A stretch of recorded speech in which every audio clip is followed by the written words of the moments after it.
चलिए बढ़ेंगे आगे। बड़ी खबर है इस वक्त की जोधपुर से। यहाँ एक फैक्ट्री की जो निर्माणाधीन थी उसकी दीवार भरभरा कर गिर गई। मलबे में 12 मजदूरों के दबे होने की खबर मिल रही है। जोधपुर पुलिस मौके पर पहुंच चुकी है और रेस्क्यू ऑपरेशन चलाया जा रहा है, लेकिन जैसा कि तस्वीरों में आप देख पा रहे हैं, चूंकि रात हो चुकी है, ऐसे में रेस्क्यू ऑपरेशन चलाने में कुछ दिक्कतें स्वाभाविक तौर पर टीम को महसूस हो रही हैं। ज्यादा जानकारी के लिए बात करते हैं सहयोगी चंद्रशेखर से। चंद्रशेखर, एक एक वक्त बेहद कीमती, क्या कुछ चल रहा है, क्या अपडेट्स हैं? देखिए, निश्चित तौर पर स्वप्न बात करें तो जिस प्रकार से जो हादसा हुआ है, अचानक से जो है फैक्ट्री में काम चल रहा था और एक दीवार और उस फैक्ट्री का कुछ हिस्सा जो है भरभरा कर नीचे गिर गया, जिसमें जो काम करे श्रमिक थे वो दब गए। जो बांसवाड़ा थाना अधिकारी दिलीप खदाव है, उन्होंने बताया कि करीब 4 लोग इसमें मलबे में दबे हुए हैं, जबकि स्थानीय लोगों का कहना है कि करीब 15 से 20 लोग काम कर रहे थे और करीब 12 लोग इसमें दबे हुए हैं। फिलहाल मौके पर जो है पुलिस ने रेस्क्यू ऑपरेशन जारी किया हुआ है। हालांकि जो रात हो चुकी है, अंधेरा कहीं ना कहीं दिक्कत बन रहा है, इसके लिए वहाँ पे लाइटें लगाई गई है और एसीपी नीरज शर्मा खुद मौके पर पहुंची है और इस मामले की मॉनिटरिंग कर रही है। जी स्वप्निल।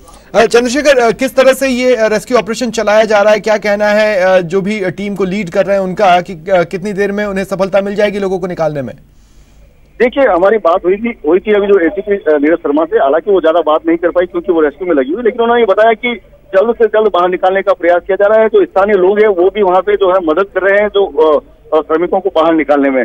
जो मलबा जो है पूरी तरह से ऊपर आया हुआ और श्रमिक उसके नीचे है, तो लगातार जो मलबे को हटाने का कार्य जारी है और बड़ी संजीदगी से जो है मलबा हटाया जा रहा है ताकि किसी जो श्रमिक को नुकसान नहीं हो जाए और नीचे नहीं दब जाए। जी बिल्कुल, लेकिन क्या उनकी आवाजें या उनकी तरफ से किसी तरह का संकेत बाहर तक मिल पा रहा है? जी देखिए, इसको लेकर भी प्रयास किए जा रहे हैं, जिस पर साउंड को लेकर एक माइक नीचे डाला गया है और जो मलबे के अंदर जो खड्डे बने उसके अंदर जो साउंड डाल के लोगों को पूछा जा रहा है, लेकिन फिलहाल कोई रेस्पॉन्स जो है नीचे से मिला नहीं है। लेकिन जो प्रयास किए जा रहे हैं और उनका अनुमान है कि जल्द से जल्द इनको बाहर निकाल दिया जाएगा। अब देखने वाली बात है कि कितने लोग इसमें से निकलते हैं, चूंकि अभी तक पुलिस के पास जो पूरी पुख्ता सूचना नहीं मिली है कि अंदर जो मलबे में कितने लोग हैं। जी स्वप्निल। ठीक है, शुक्रिया तमाम जानकारी के लिए।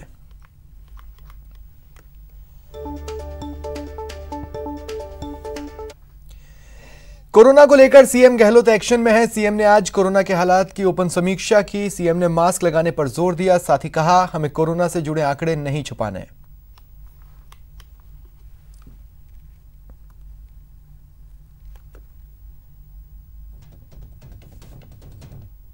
वैक्सीन का काम करेगा, ये दवाई का काम करेगा, सोशल डिस्टेंसिंग और मास्क लगाना और हाथ धोना, ये मामूली बात नहीं है। जिंदगी बचाने के लिए, खुद को बचाने के लिए ये दवाई का, वैक्सीन का काम कर रहा है। 2-3 महीने के बाद में मालूम पड़ेगा कि हमें आगे की स्थिति में क्या, किस दिशा में जाना है।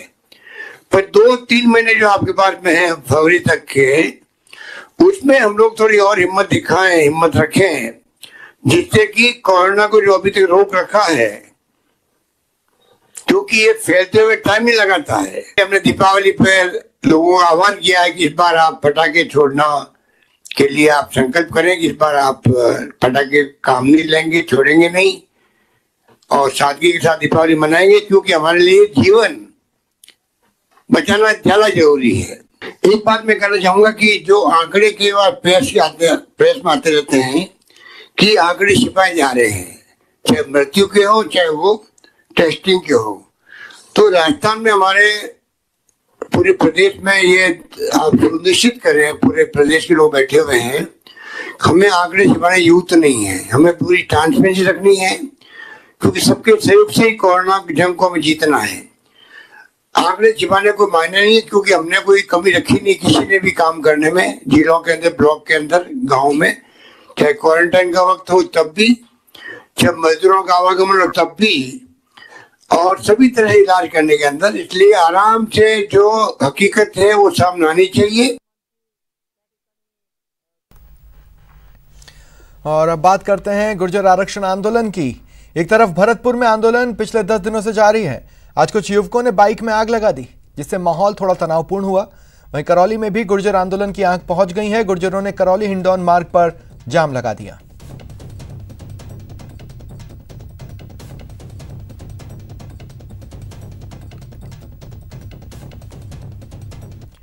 बैकलॉग की भर्तियों समेत 6 सूत्रीय मांगों को लेकर भरतपुर के पीलूपुरा में रेलवे ट्रैक पर बैठे बैसला गुट के गुर्जरों की बात नहीं बनी है।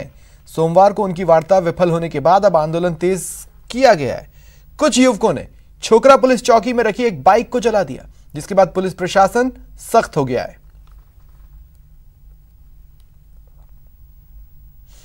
इधर करौली के गुडला गांव स्थित मंदिर में बैठक हुई। बैठक में सर्वसम्मति से निर्णय के बाद करौली हिंडौन मार्ग पर सूखा पेड़ डालकर जाम लगा दिया गया। गुर्जर समाज के नेताओं ने सड़क पर जाजम डालकर बैठ गए। हालांकि जाम के दौरान समाज के लोगों ने रोगी वाहन, प्रसूता और दूसरे जरूरतमंदों को छूट देने की बात कही। इनका कहना है कि जब तक गुडला में जाम नहीं लगता, गुर्जर आंदोलन को मजबूती नहीं मिलेगी।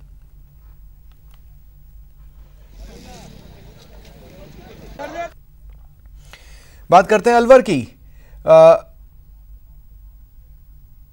आज श्रम मंत्री टीकाराम जूली ने जन सुनवाई की। करीब 73 से अधिक लोगों ने अपनी बात श्रम राज्य मंत्री के सामने रखी। श्रम मंत्री ने बताया, बिजली, पानी, सड़क समेत बड़ी संख्या में स्थानांतरण की समस्या लेकर लोग मिलने पहुंचे। जूली ने समस्याओं को सुनकर तुरंत संबंधित अधिकारियों को फोन पर आमजन की समस्याओं के त्वरित निस्तारण के निर्देश दिए। जन सुनवाई में विभागों से लेकर ट्रांसफर से लेकर कुछ बिजली की काफ़ी समस्याएं उनको लेकर परिवेदनाएं आई हैं, जिनका मौके पे ही निस्तारण किया गया है। बात करते हैं फीस पर फसाद की। स्कूल फीस मामले को लेकर अब निजी स्कूल संचालकों ने राज्य सरकार के खिलाफ मोर्चा खोल दिया है। अभिभावकों से जबरन फीस वसूली करने पर निजी स्कूल संचालकों की आलोचना के मामले में forum of private schools of Rajasthan ने शिक्षा मंत्री गोविंद सिंह डोटासरा के बयान पर कड़ी प्रतिक्रिया दी। निजी स्कूल संचालकों ने शिक्षा मंत्री के बयान को चुनौती देते हुए कहा कि यदि निजी स्कूल शिक्षा को धंधा बना रहे हैं तो वो इन धंधेबाजों के मंत्री क्यों बनकर बैठे। सरकार की ओर से फीस वसूली पर नकेल कसने के मामले में निजी स्कूल संचालक फोरम का कहना है कि राज्य सरकार अभिभावकों और स्कूल संचालकों के बीच विवाद की खाई को ज्यादा बढ़ा रही है।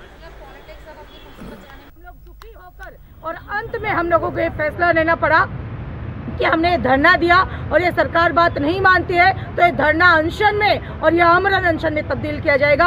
हम हाथ जोड़कर ये गुहार लगाते हैं सरकार से कि सुन लीजिए और मजबूर मत कीजिए कि राजस्थान का 11 लाख शिक्षक, कर्मचारी, संचालक, मैं परिवार, पत्नी, बच्चे, माता पिता के साथ जयपुर की सड़कों में उतरे।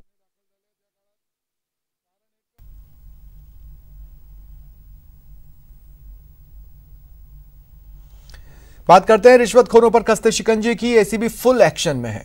आपको कुछ तस्वीरें दिखाते हैं, ये इसी बात की गवाही देंगी। 3 तस्वीरें। जयपुर से लेकर उदयपुर तक एसीबी ने कार्रवाई की, घूसखोरों को पकड़ा। जयपुर में एक बीमा कंपनी का दलाल ट्रैप हुआ। जोधपुर में ब्लॉक अकाउंटेंट हत्थे चढ़ा। उदयपुर में क्लर्क गिरफ्तार हुआ। अब इन खबरों को विस्तार से भी जान लीजिए। सबसे पहले जयपुर की बात करते हैं। यहां एसीबी ने कार्रवाई की और दलाल भगवान सहाय मीणा को 30,000 की रिश्वत लेते ट्रैप कर लिया गया। बीमा कंपनी का दलाल भगवान सहाय रिश्वत लेते पकड़ा गया है। बीमा क्लेम पास कराने के नाम पर इसने रिश्वत मांगी थी।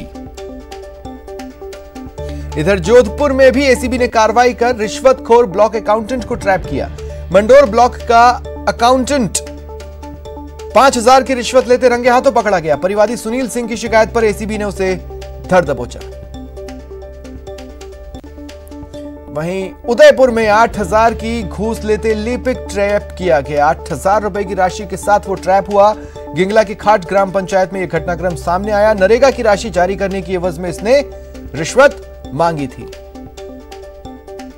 और चलिए रुकते हैं ब्रेक के लिए।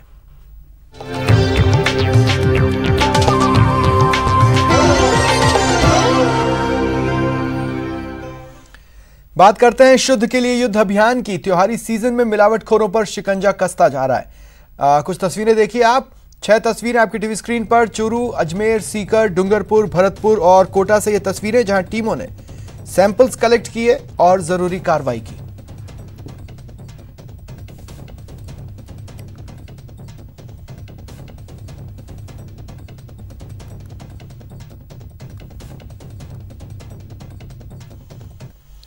लगातार बढ़ता वायु प्रदूषण कोचिंग सिटी कोटा के माथे पर बदनुमा दाग बनता जा रहा है। यहां की हवा सेहत के लिए खतरनाक साबित हो रही है। संवाददाता अर्जुन अनविंद कोटा की आबोहवा का हाल बता रहे हैं। कोटा शहर की भी आबोहवा जहरीली होने लगी है। प्रदूषण का मानक AQI का आंकड़ा 240 के करीब पहुंच गया है। अक्टूबर तक यह आंकड़ा 200 के करीब था, लेकिन जिस तरह से नवंबर का महीना आया, सर्दी का मौसम बढ़ने लगा, तो धूल के कण वायुमंडल पर जाने वाले वो नीचे के स्तर पर हैं और उसी के कारण लगातार अब AQI का आंकड़ा बढ़ता जा रहा है, जिसने कोटा वासियों की चिंता बढ़ा दी है। ये कोटा शहर का छावनी फ्लाईओवर है और यहाँ पर वाहनों की आवाजाही हो रही है। वाहनों से भी प्रदूषण होता है, लेकिन प्रदूषण का मानक जो है वो धूल के कणों से ज़्यादा बढ़ता है और धूल के कण जो फोग अभी मौसम में है उसके कारण ऊपर नहीं जा पा रहे हैं और वो नीचे बने हुए हैं। इसी कारण लगातार जो प्रदूषण है उसका मानक बढ़ता जा रहा है, जो चिंता की स्थिति है। और इससे निजात पाने के लिए इसी का कहना है कि लोग मुंह पर मास्क बनाए रखें, क्योंकि कोविड-19 का माहौल है और मास्क ही जीवनदायी है। तो इस प्रदूषण से बचने के लिए भी लोगों को मास्क लगाना पड़ेगा, क्योंकि कोटा शहर की आबोहवा अब डेंजर स्थिति में पहुंच गई है, जो स्थिति अक्टूबर तक थी। फिर लॉकडाउन लगा था, उस दौरान वाहनों की आवाजाही और कंस्ट्रक्शन के काम और उद्योग धंधे सब बंद थे, लेकिन धीरे धीरे जिस तरह से अनलॉक होने लगा है और लगातार अब कारखाने भी बढ़ने लगे हैं, आवाजाही लोगों की बढ़ने लगी, वाहनों की आवाजाही भी बढ़ने लगी है, तो कंस्ट्रक्शन के काम भी बढ़ने लगे हैं। तो शहर की जो आबोहवा है वो अब जहरीली होने लगी है, खतरनाक स्थिति में पहुंच गई, क्योंकि AQI का जो आंकड़ा है वो 240 के करीब पहुंच गया है। उम्मीद करनी चाहिए प्रदूषण से शहरवासियों को राहत मिले। कोटा से न्यूज़ 18 के लिए अर्जुन अरविंद। और लेक सिटी में प्रदूषण का स्तर फिर से बढ़ना शुरू हो चुका है। प्रदेश के दूसरे शहरों से तुलना की जाए तो उदयपुर उनके मुकाबले में अब तक ठीक स्थिति में। संवाददाता सतीश शर्मा आबोहवा का हाल बता रहे हैं। दिन के बीच लेक सिटी उदयपुर में एक बार फिर प्रदूषण का स्तर बढ़ने लगा है। बात की जाए उदयपुर की तो उदयपुर में कल का प्रदूषण का स्तर AQI में करीब 172 के करीब रहा। लगातार बढ़ता प्रदूषण का स्तर अब प्रशासन के लिए चिंता का सबब बनने लगा है, तो वहीं प्रशासन भी अपने स्तर पर पूरे प्रयास कर रहा है।